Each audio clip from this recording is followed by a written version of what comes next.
She makes fame look easy. Sandy is the most underrated actor in Hollywood. And she knows how to laugh at her mistakes. This was the worst piece of crap ever made. Sandra Bullock found romance on the job.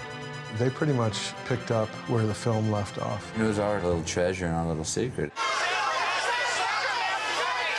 Then she met her match. There's this like tattooed biker badass guy. It's like, what are you talking about? You know, you're gonna go out on a date with him? We just knew that all of a sudden he was gonna be, this was the serious one.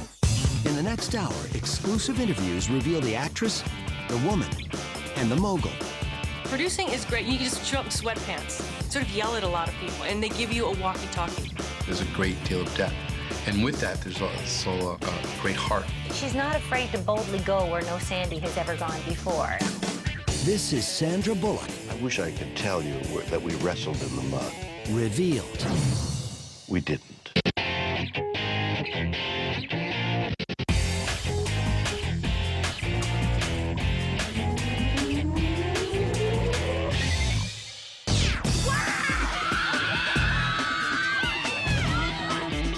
In October 2006, Sandra Bullock won props at the Hollywood Film Festival for her dramatic turn in the literary biopic Infamous. The 42-year-old star relished her success. People who do what I do, which is generally migrate more towards comedies, we don't find ourselves in this part of the receiving it. After nearly 20 years in the spotlight, Bullock continued to surprise her fans. Hollywood's favorite girl next door was all grown up. She's a little bit beyond the girl next door. She's also the cool chick. She's also the funny girl. Sandy is like a really open, beautiful person. You know, I mean, I think she's a great artist, really talented artist. What you see is what you get with Sandy. She is cool. Look at the guy she married. You can't get much cooler than that. What I see in her is a beautiful girl who has all the qualities that it takes to be a leading actress and a producer, because that's really the magic of Sandra Bullock. Sandra Annette Bullock was born in Arlington, Virginia on July 26, 1964. But her childhood was far from all American. Her mother, Helga, came from Germany, and both her parents were musical. I realized when I was younger that our family was not the norm. I mean, my mother was an opera singer, my dad was an opera teacher. And just purely because of the noises that came out of our basement where their studio was, it filtered into this neighborhood. Everyone else knew we were odd too, but it's nice because I literally have two different sides of myself. I mean, I have the very German side and I have the American side. Sandra was joined by a sister, Gazina, in 1968. The girls spent most of their time overseas, where Helga performed in European opera houses. Sandra quickly got in on Mom's act. In every opera, there's usually the token gypsy child. So that's where I had my place. No singing involved, just a lot of running around dirty in the background. So that's what I did. It was actually a very nice babysitting service for her. She knew where I was at all times. She could be singing an opera and backhand me at the same time. Despite her exposure to continental culture, Sandra was still an American girl. See, I like hip-hop, R&B, rap. Even at a very young age, you know, this is what I was pulling out, Motown, and my mother was like, what's this stuff? In 1977, the family settled back in Arlington for good. The following year, Sandra entered Washington Lee High School. The bilingual beauty fit in well. She was very social. She was kind of a geek, but still popular, gorgeous. Everybody liked her. Bullock became a cheerleader and dated a football player. But she also found an outlet away from the field. When Sandra got up on stage, that's where she was most at home. That's where she was comfortable. She was like a fern finding the light. The pretty cheerleader enjoyed playing against type. She was a natural at comedy because she had a sense of timing. Why better be going now? So long. So long. Too bad you don't strip there. You know they're always looking for new faces. She was able to recreate a character that was completely different from herself and was completely realistic. Once Sandy decided she wanted to become an actress, her parents were very supportive, which was hugely important.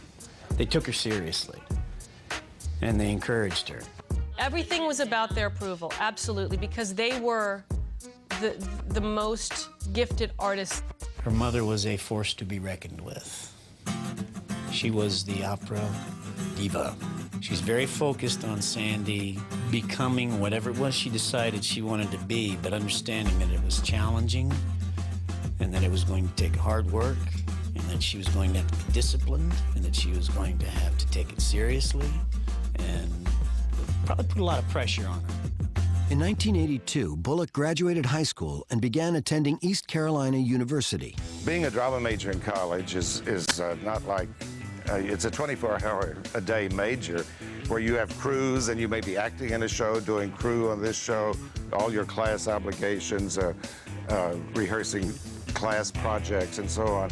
So she was very, very busy. You have to hear about it. You have to hear about everything. She had to work, and she worked as a waitress at a restaurant. She always had a different role when she went to different tables. She was a foreign exchange student from different countries, and the people didn't realize that she really was not. In the spring of 1986, Sandra shocked everyone by dropping out of college just 3 credits shy of graduating. I think she was very serious about what she wanted to do with her life, and she was heading to New York. In Manhattan, Bullock hustled to get auditions and paid the bills with a variety of odd jobs. I was a decent bartender, pretty good cocktail waitress, excellent coat check girl. I can hang a mink like nobody's business. She also kept on top of her craft with acting classes at New York's legendary neighborhood playhouse.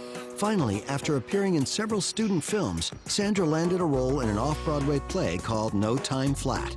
Her performance caught the attention of Hollywood director Alan Levy, who was casting the TV movie Bionic Showdown, The $6 Million Man and the Bionic Woman. Levy offered Bullock a lead role. It was my very first job, and it was the proudest moment I've ever had. They were gonna unearth the Bionic series and create a new girl, and I was gonna be that girl, and everything was bionic. When the film wrapped, Sandra decided to stay in LA and look for another gig. Over at Fox, execs were scrambling to find an actress for a new series based on the hit film Working Girl. When Nancy McKeon dropped out at the last minute, producers needed a replacement fast. Sandra Bullock came in, and she's relatively unknown. She came in and read for the part about 5 times and just had such poise and such guts that she really she got it. I was so scared when I first started this, coming in new. I didn't know anybody. I said, this is Hollywood. All these people are so, they've been in the business for a while. Here comes this nerd from New York, Suddenly, Bullock found herself the star of a fledgling sitcom. The pressure was on. It's stressful, and it's not the best way always to have a creative process. And she was the star of the show. Working Girl premiered in April 1990, but Bullock's charm wasn't enough to pull in viewers. After 8 episodes, the series was canceled. When you're starting out as an actor, you take what you can get. Even though I was scared to do it and it wasn't, it didn't turn out what I thought it would turn out to be, it was a great thing for me. I mean, it was, I was so green, but I was given my own show and I was scared out of my mind and I messed up and I didn't know what I was doing and 20 people were telling me to do this and 20 people, so you're like, I was basically, being pulled on both sides. Coming up, full speed ahead. When it turns, it's like 3/4 of the bus just seems to careen over on 2 wheels. And you're like, I have a problem with this. And later, you start off as friends, and then, one night dancing, I don't know. All of a sudden, both of you look at each other and go, whoa, did you just feel that?